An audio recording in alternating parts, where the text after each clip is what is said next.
Computer store. Introducing Apple II, the easy-to-operate home.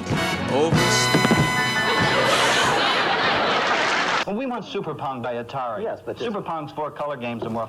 The 1970s heralded the turn of the tide from the release of the first arcade games, Pong and Space Invaders, to the launching of the classic entertainment channels of the decade, such as HBO and PBS. Here are some forgotten details that made the 1970s unique. But before we begin, hit that subscribe button. Let's get into it. Too fast. That's why every family needs a Kodak Instamatic movie camera. In the 1970s, long before phones and digital cameras came into the picture, the Super 8 camera was used to record at any event. The Super 8 was a product of Kodak and used to capture motion pictures or even shoot amateur clips. They were easy to use and affordable, and remained popular until more advanced equipment was introduced, such as the VHS and Betamax. Today, they're artifacts that denote a more simple time in the development of motion pictures. You're watching the most exciting game you will ever see on your TV set. Pong is a two-dimensional game and was one of the first ever released. This 70s arcade game was a computerized version of a tennis game with the exceptions of a few rules. The white dot simply bounced from one end to another and was controlled with the white flat lines called paddles. Pong was simple and didn't have a lot of designs, but it was quite engaging and kept children transfixed for hours. Two-way CB radio. We introduced our realistic CB line way back in 1960. The convenience of CB radios. The two-way radio of the 70s allowed drivers and truckers to communicate while on the road, exchanging information and providing guidance. Long before the smartphone, CB radios were the go-to for motorists and truck drivers to keep track of cargo and their destination. Various information was shared at intervals, like where the next gas station or police officer was when traveling from one state to another, and where to divert when the route seemed uncertain. The CB was made even more popular by movies like Smokey and the Bandit. The interesting part of the CB radio was that other people could listen in on communication while on the same frequency, and it was one of the biggest disadvantages. In time, people began to switch to mobile phones for complete privacy during communication, but you may still find truckers using the CB today for communication between trucks because of their ability to work efficiently based on proximity without the need for a phone signal. It remains a great asset in remote regions where phone signals are non-existent.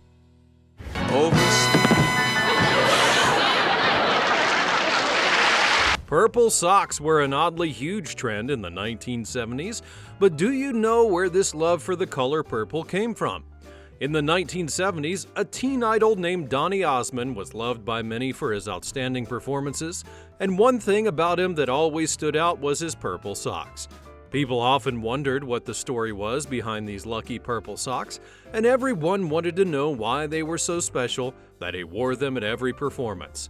Donny eventually revealed that he was from a family of many children, so many that his mother had to assign colors to them to be able to keep up with their identity. And as fate would have it, Donny's color was purple.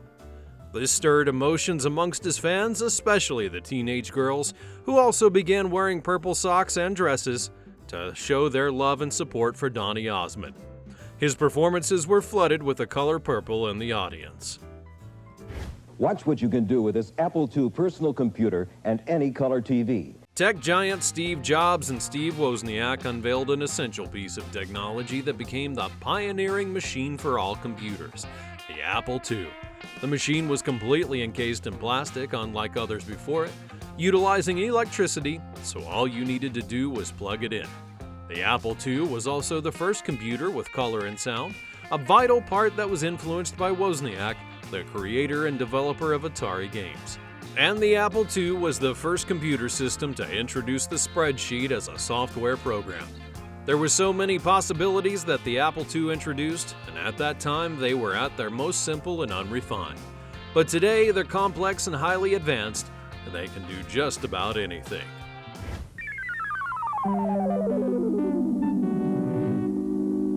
While HBO conquered movies, PBS decided to compete with reality, airing its first reality show, The Loud Family, in 1973. The show featured a dysfunctional American family whose lives were full of twists, turns, and erratic moments that stirred up emotions in their audience.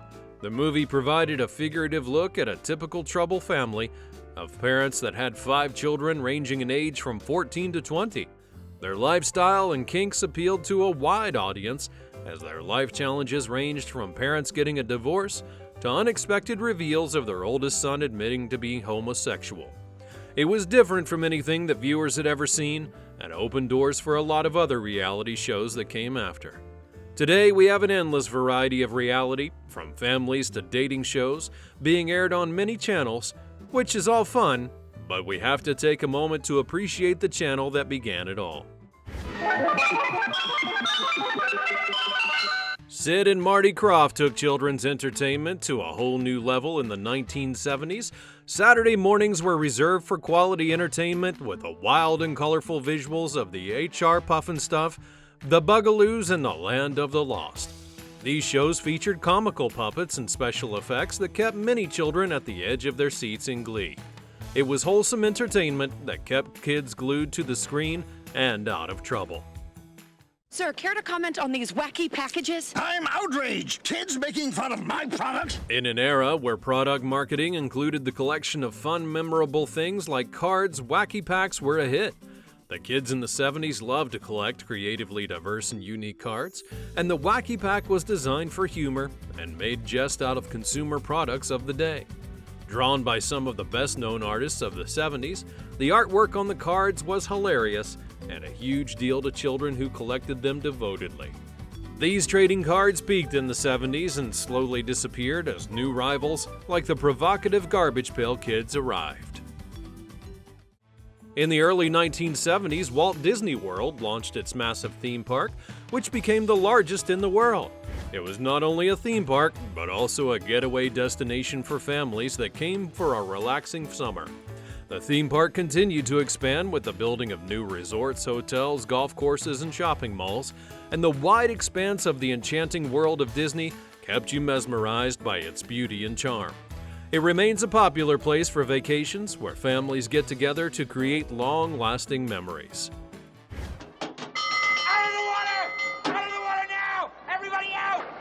After the huge success of the 1975 movie Jaws, it became necessary to create a sequel that would piggyback off the success of the first.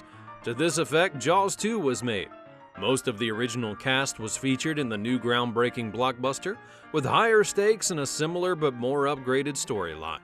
Even though Steven Spielberg had washed his hands of the production, it's safe to say the movie was a bigger success than anyone had imagined. The tagline, "Just when you thought it was safe to go back in the water," reverberated all throughout the industry, and it was the best advertising campaign that a movie could ask for. The only drawback was the movie didn't have the element of surprise that the first one had. The shark-based fear factor was already predictable, but nonetheless, Jaws 2 was massively successful and also sold a ton of merchandise. Jaws 2 may have been forgotten, but it's certainly one of the most successful movies of its era. My friend, Mr. John Denver. 1975 was an interesting year for country music, and controversies rocked the industry at the Country Music Awards. Charlie Rich, who had won the previous year's Entertainer of the Year award, was given the opportunity to announce the 1975 Entertainer of the Year, and fans watched with a mixture of shock and confusion as, after seeing the winner on paper, Charlie pulled out his lighter and lit it because it bore the name John Denver. It was a bold statement that clearly showed how Charlie Rich felt about the winner of the award. Pop was greatly influencing the world of country music, and it may have been the reason for Charlie's actions. The winner of the award, John Denver, accepted it on screen from a different place and therefore was unaware of what had just happened. This would open doors for other artists having the audacity to express their displeasure when someone else won an award.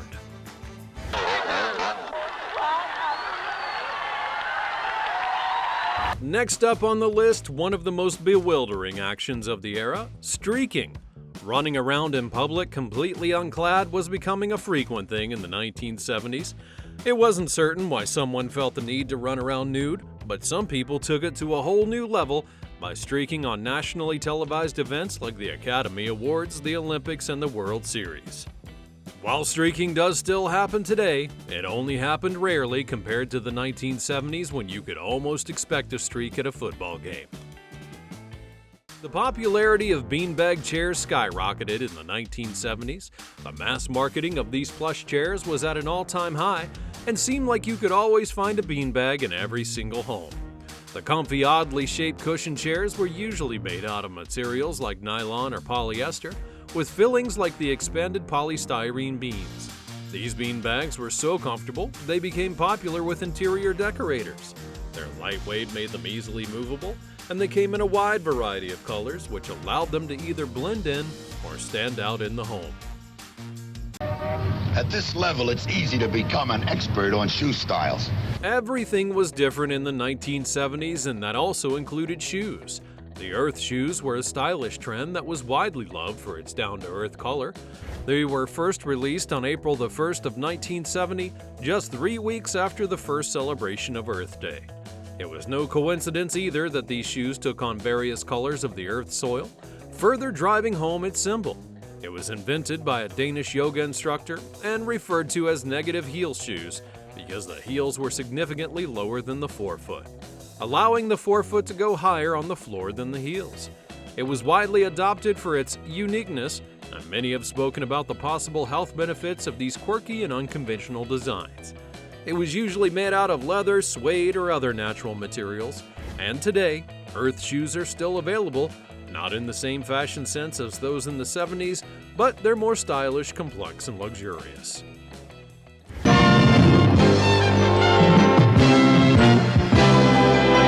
You've probably heard of the subscription-based channel called Home Box Office, popularly known as HBO.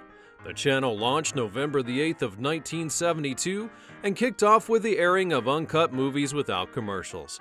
The first broadcast was not a movie, though. The first 365 subscribers to the channel bore witness to a hockey match between the Vancouver Canucks and the New York Rangers, and right after the game, it aired its very first movie, Sometimes a Great Notion. HBO subscriptions in the 1970s were placed at $6 per month, and not a steep price to pay for all-around family entertainment, considering the circumstance. At this time, there was very little competition, and it was a great season for movie lovers as they certainly got their money's worth, getting some of the latest blockbuster movies on the channel. Today, it's difficult to even decide what channel to stick to, as there are way too many of them with the latest and best shows, ranging from classics to reality TV. HBO may be boxed out of The Office, but it remains a home to kids in the 70s.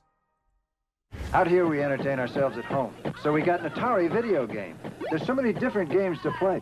Space Invaders is a popular arcade-style game in the United States and was first introduced in 1978.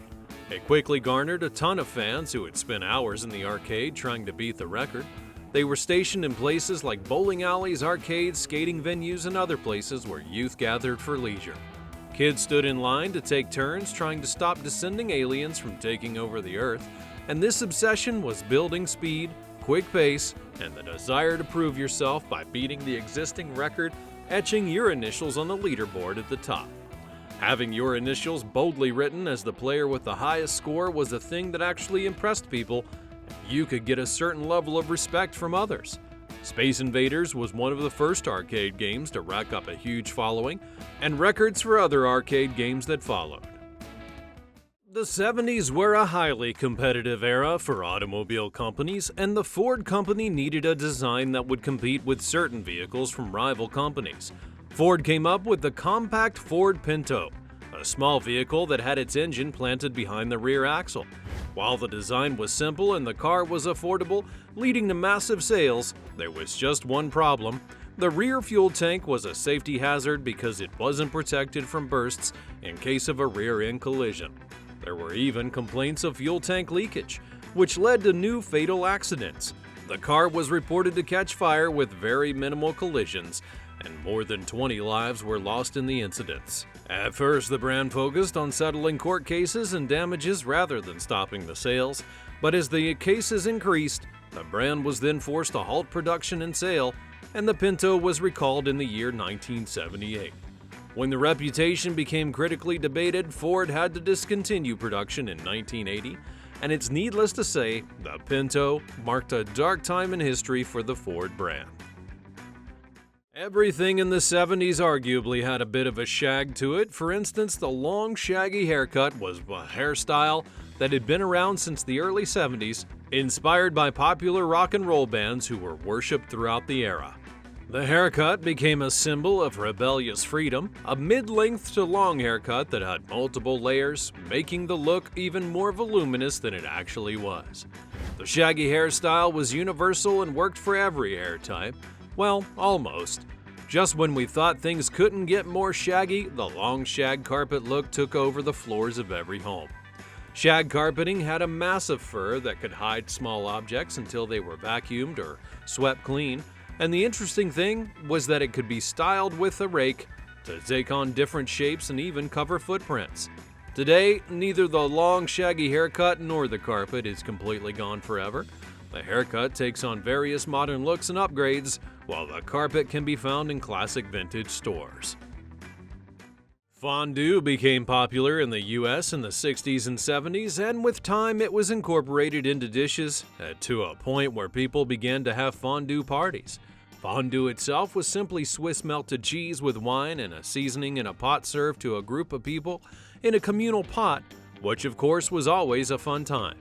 The fondue stood over a portable stove and was heated while people used forks to dip their edibles into the cheese before eating them.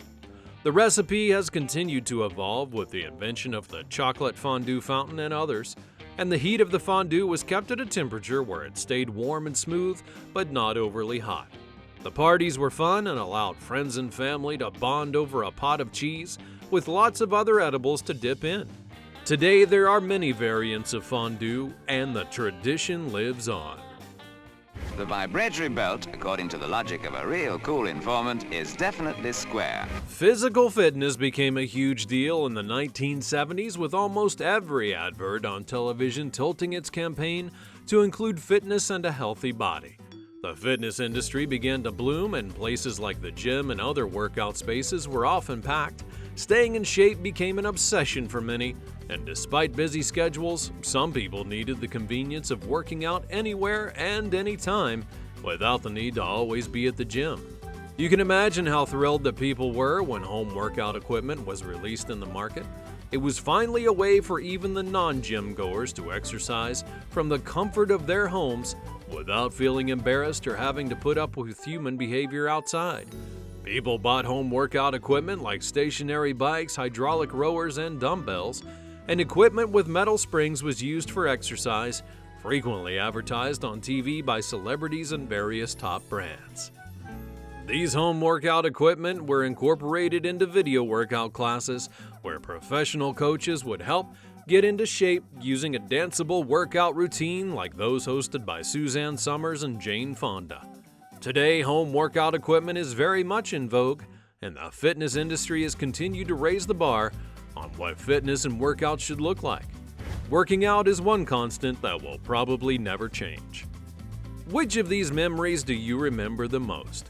Let me know in the comments section below, and be sure to like, subscribe, and turn on your notifications so you never miss another great memory in the future. Thanks for watching, and I'll see you next time.